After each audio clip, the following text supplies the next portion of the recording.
Hey, folks, welcome back to American Agenda.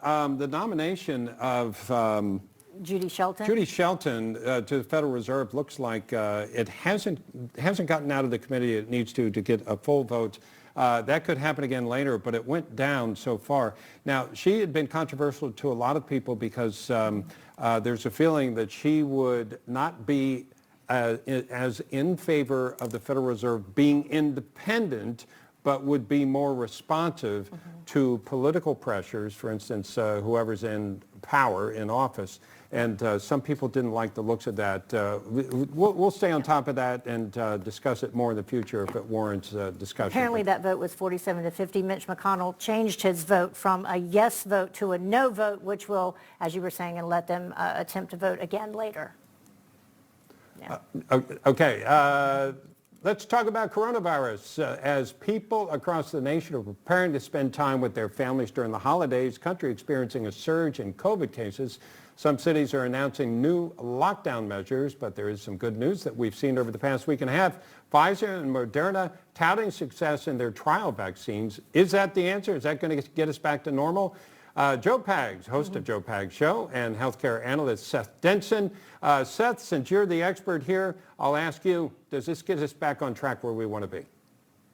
Well, it certainly is a step in the right direction, right? But by no means does a vaccine mean that we're out of the woods. There's two critical components here that we need to understand. The first one being that, by and large, both Pfizer and Moderna combined can only generate somewhere around right around 2 billion doses of this.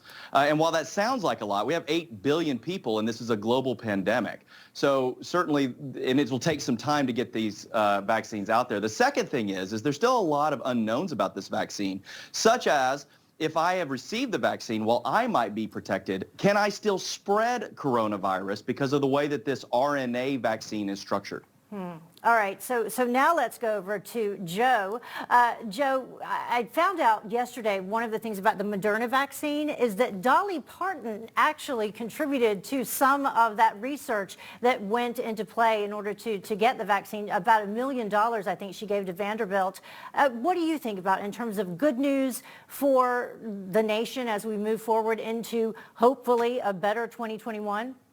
Well, if Dolly Parton donated to it, then I'm in. Yeah, exactly. That's what I was thinking. At the end of the day, I think that it's good. If nothing else, there's a placebo effect. We're talking about a virus that has a 99% survival rate. Now we've got a vaccine that allegedly is 95% effective.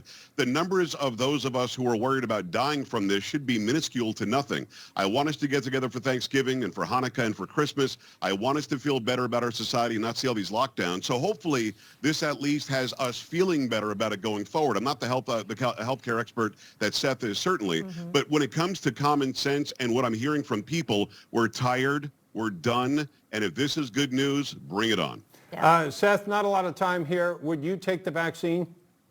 I certainly would. Again, there's a lot of unknowns, but I think that it is, Pfizer, Moderna, great companies, and they've invested a lot of time and energy, and the scientists there are brilliant.